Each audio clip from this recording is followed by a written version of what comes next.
샬롬 반갑습니다. 2월 24일 화요일 큐티 말씀 나누겠습니다. 누구든지 목마르거든. 요한복음 7장 37절에서 52절 말씀입니다. 명절 끝날 곧 큰 날에 예수께서 서서 외쳐 이르시되 누구든지 목마르거든 내게로 와서 마시라. 나를 믿는 자는 성경의 이름과 같이 그 배에서 생수의 강이 흘러나오리라 하시니 이는 그를 믿는 자들이 받을 성령을 가리켜 말씀하신 것이라. 예수께서 아직 영광을 받지 않으셨으므로 성령이 아직 그들에게 계시지 아니하시더라.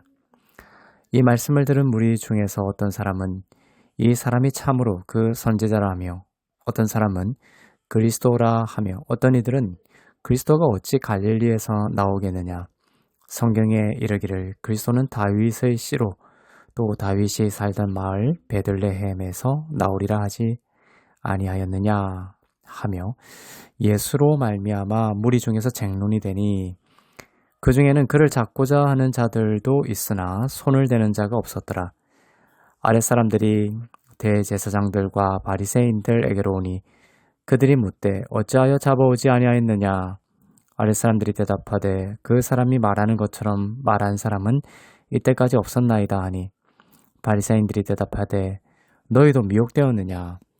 당국자들이나 바리새인 중에 그를 믿는 자가 있느냐.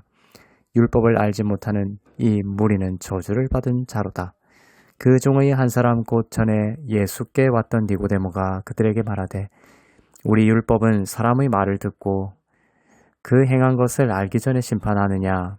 그들이 대답하여 이르되 너도 갈릴리에서 왔느냐. 찾아보라. 갈릴리에서는 선지자가 나지 못하느니라 하였더라. 아멘. 오늘 말씀의 배경은 초막절입니다. 초막절에 행하던 의식이 있었는데요.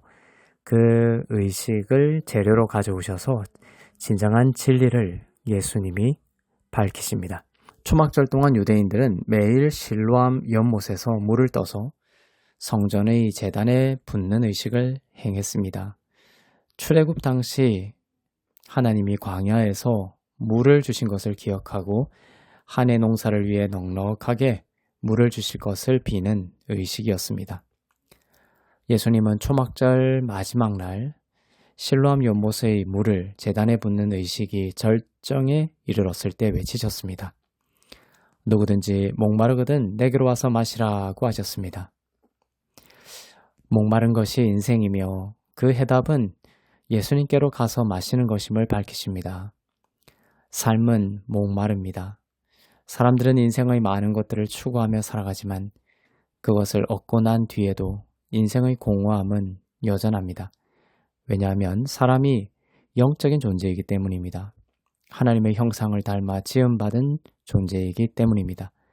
그래서 하나님과의 관계 회복이 되지 않은 채 인생을 열심히 살고 인생의 많은 것을 가져도 그 인생이 공허하고 갈증은 더 깊어지는 이유입니다. 더 깊은 갈증이 해결되지 않아서입니다. 모든 인생은 자신을 지으신 영원한 존재인 하나님과 합일되지 않는 한 결코 쉴 수 없습니다. 쉬지 못하는 인생으로 태어난 사람이 예수님을 만나 영원한 안식과 기쁨을 누리는 것이 복음입니다. 죄와 의의 문제를 해결하시는 예수님을 만나고 그분을 믿지 않는 한 가능하지 않습니다. 예수님은 예수 믿는 자들의 그 배에서 생수의 강이 흘러나오리라고 말씀하셨습니다. 그리고 이 생수는 성령을 가리켜 말씀한 것이었습니다. 아직 성령께서 믿는 자들 안에 내주하시는 형태로 오시지는 않은 때였습니다. 성령이 오시면 성령께서 예수님을 알게 하시고 믿게 하시고 예수님의 생명과 능력과 지혜를 부어주실 것이었습니다. 그리고 성령이 오시려면 전제가 있죠. 바로 예수님이 십자가에서 죽으시고 부활하시고 하나님 아버지 곁으로 가심으로 이루어질 일이 성령의 오심이었습니다. 성령이 오시지 않은 당시에 그럼 성령이 역사하지 않으셨나? 그런 것은 아닙니다. 역사하셨습니다. 그러나 내주하시면서 영원히 안으로부터 역사하시는 때는 아니었고 밖으로부터 역사하셨습니다. 역사하시고서 또 떠나셨습니다. 그러니 그 영적 갈증은 오늘날보다 더욱 컸던 시대였죠.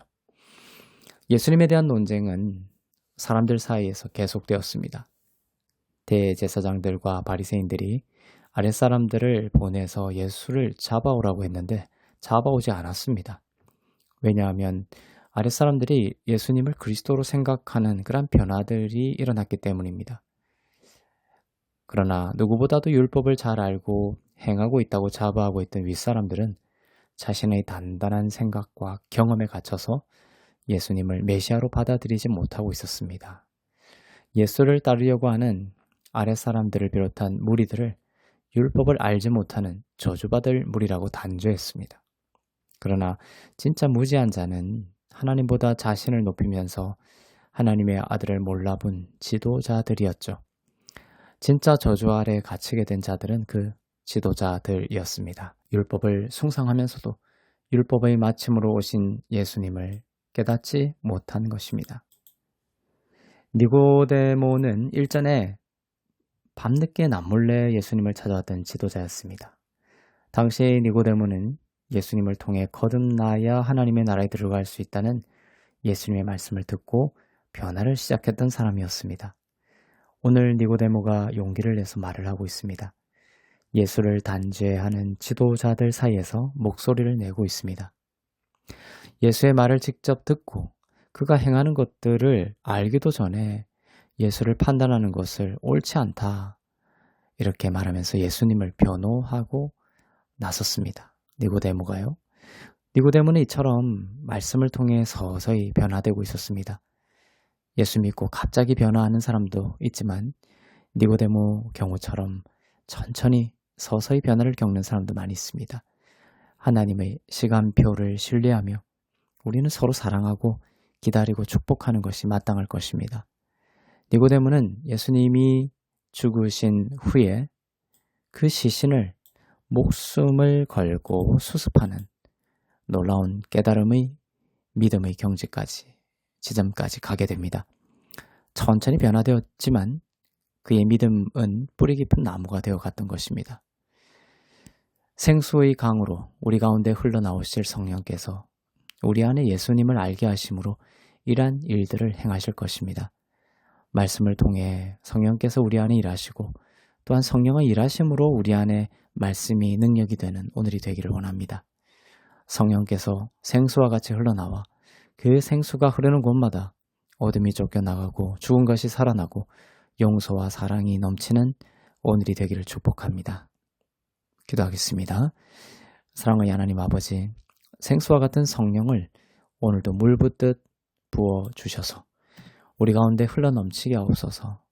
인생의 가장 깊은 갈증이 예수님을 만남으로 풀어지게 하시고 예수님 안에서 세상에 흔들리지 않고 도리어 세상에 빛을 비추는 오늘이 되게 하옵소서.